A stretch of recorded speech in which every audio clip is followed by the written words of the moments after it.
Sa video na ito ay pag-uusapan po natin kung ano po ang ibig sabihin ng pattern na symmetrical triangle breakout dito kay XRP. At alamin din natin kung paano po ito nabuo at saan posibleng umabot ang kanyang presyo. Kaya iisa-isahin po natin ang mga technical levels, ang kasalukuyang condition sa market at ang mga target na binigay ng mga eksperto. Pero bago po tayo magpatuloy, ay pakibasa na lamang po muna ang disclaimer dito po sa ibaba ng ating screen. At yan, simulan po natin sa ating unang katanungan kung ano po ba ang ibig sabihin ng symmetrical triangle na nabuo dito kay XRP. Kaya diretso na po tayo sa chart na ibinahagi ng crypto expert dito na si Ali Martinez. Yan. Yan po yung chart.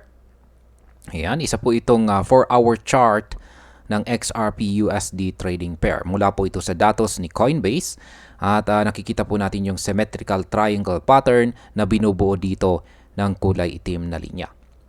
Yan, ang ganitong pattern ay karaniwang sinyalis po ng consolidation o paghinto pansamantala ng galaw ng presyo bago po ito magdesisyon kung tataas or babagsak. Sa simpleng salita, si XRP ay parang nag-iipon ng lakas habang lumalapit sa pinaka-apex ng triangle. Pag sinabi nating apex ng triangle ay yung pinakadulo nito. Kapag lumabas po siya dito, malaki ang tsansang magkaroon ng biglaang galaw. Kapag nag-break out si XRP sa itaas na bahagi nito, maaari pong magdala ito ng bagong hype at dagdag na demand sa kanyang presyo. Kung bumagsak naman po siya sa ilalim na bahagi nito, posible itong magdala ng panic sell. Ngayon ay magkano po ang presyo ng XRP habang nailabas po ang analysis na ito. Yan, sa oras po ng analysis ni Ginoong Ali Martinez, si XRP po ay nagtitrade sa mga presyong 3.1048. Bago po dumating dito, nagkaroon po muna siya ng matagal na consolidation matapos niyang marating ang kanyang all-time high sa presyong $3.65 noong mid-July or kalagitnaan po ng buwan ng July. Ang presyo po ay lumiliit ang kanyang galaw at mas nagiging compressed na karaniwang indikasyon na may paparating na malakas na breakout. Dahil nasa critical zone na itong sa XRP, mas nagiging alerto ang mga traders at investors. Ang paglabas po niya sa pattern ay maaring mag-trigger ng mabilisang pagbili or pagbenta. Ngayon ay saan po nagsimula ang formation ng pattern na ito? Ang symmetrical triangle ni XRP ay nagsimula pong mabuo noong mid-July or kalagitnaan ng buwan ng July. Yan, kasunod ng kanyang pag-akyat sa presyong $3.65 na all-time high. At mula noon, ang presyo po ay nagkaroon ng sunod-sunod na mas mababang highs at mas mataas na lows. Dito nabuo ang triangle na may malinaw na resistance sa taas at support sa ibaba. Kaya ang ganitong pattern ay tinuturing na waiting game para sa mga traders. Habang papalapit po sa apex, lumalaki ang pressure at mas nagiging posible ang malaking galaw pataas or pababa. Ngayon ay ano po ang breakout level na dapat po nating bantayan dito? Ayon po kay Ginoong Martinez, ang critical level na $3.26 ang siyang nagsisilbing trigger point. Kapag nag-breakout po si XRP sa level na ito, malaki po ang tsansang siya ay pumalo hanggang $3.9 na isa pong bagong peak price. Ang $3.26 ay hindi lamang simpleng resistance. Ito rin ang tinuturing na confirmation point para masabing nagsimula na ang malakas na galaw. Ngayon, ang pag-breakout po or pagkabasag ng presyong 3.26 ay malamang magdala ng FOMO or fear of missing out na maaari pong magtulak sa presyo pataas. Sa kabilang banda, kung hindi po niya mabasag ito at bumagsak pabalik, maaari pong mawalan ng tiwala ang ilang traders at magbenta. Ano naman po ang sinasabi ng Fibonacci retracement levels? Yan, kung titignan po natin muli ang chart dito, yan, may mga horizontal lines dyan. Yan po yung Fibonacci retracement levels.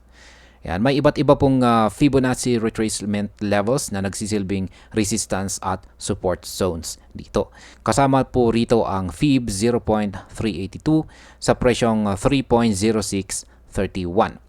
ang FIB 0.5 sa presyong 3.1602, ang FIB 0.618 sa presyong 3.2603, ang FIB 0.786 sa presyo na 3.4083 at ang FIB 1 na nasa presyong 3.6067. Lahat ng ito ay mga posibleng hadlang or tulong depende sa galaw ng presyo. Kapag nabasag ng tuloy-tuloy ang bawat resistance level, lalo nitong pinapalakas ang bullish sentiment. Ngunit kung paulit-ulit itong ma-reject sa mga levels na ito, posibleng bumagal po ang momentum ni XRP. Ngayon ay ano po ang target price kung magtagumpay ang breakout? Yan, kung tuluyan pong mag-breakout sa XRP sa presyong 3.26 dollars ay inaasahan po na maaring umabot siya sa presyong 3.9 dollars. Ito po ay katumbas ng halos 25.61% na pagtaas mula po sa kanyang kasalukuyang presyo. Ang 3.9 dollars ay naka-align din sa Fibonacci level na 1.272 level. Kaya mas nagiging solid ang posibilidad na ito ang susunod na target. Ang $3.9 ay hindi lamang bagong resistance ito, kundi isa rin itong psychological level. Kapag naabot ito, maaari pong mag-udyok ito ng panibagong bullish momentum at dagdag na interes mula sa mga investors. Ayan, bilang panguling katanungan, ay posible ba ang bagong all-time high para kay XRP? Maraming analyst ang nagsasabi na may bullish indicator pa sa chart ni XRP na maaring magtulak ng mas mataas na presyo kaysa sa $3.9 ni Ginoong Ali Martinez. Ang kasalukuyang setup po ay nagbibigay ng malinaw na risk-reward scenario para sa mga holders. Kung mag-breakout po siya pataas, malinaw na may malaking potensyal. Ngunit kung bumagsak po pababa, malinaw din ang level kung saan dapat mag-ingat. Kaya ang posibilidad ng bagong all-time high ay pwede pong magbigay ng matinding hype. Ito ay maaaring magdulot po ng mas maraming bagong investors na papasok, lalo pang kung saan ay lalo pang magtutulak ng presyo. At bilang panghuli, para sa akin ay malinaw po na si XRP ay nasa napaka-critical na punto ng kanyang market structure. Ang symmetrical triangle na kanyang nabuo rito ay parang bomba na naghihintay lang ng tamang oras para ito ay sumabog. Ang $3.26 ang magiging susi kung tataas po siya patungong $3.9 or mas mataas pa. Ngunit dapat po nating tandaan na kapag nabigo itong basagin or mag-breakout, yan ang kanyang resistance, posible ring bumagsak ang kanyang presyo pabalik sa mas mababang price levels. Kaya ang pinakamahalaga po dito ay ang tamang timing at risk management ng mga traders. Sa kabuuan ay bullish pa rin po ang setup ni XRP at kung magtagumpay po ang breakout, mas malaki ang tsansa na makita natin or makakita po tayo ng panibagong all-time high sa hinaharap.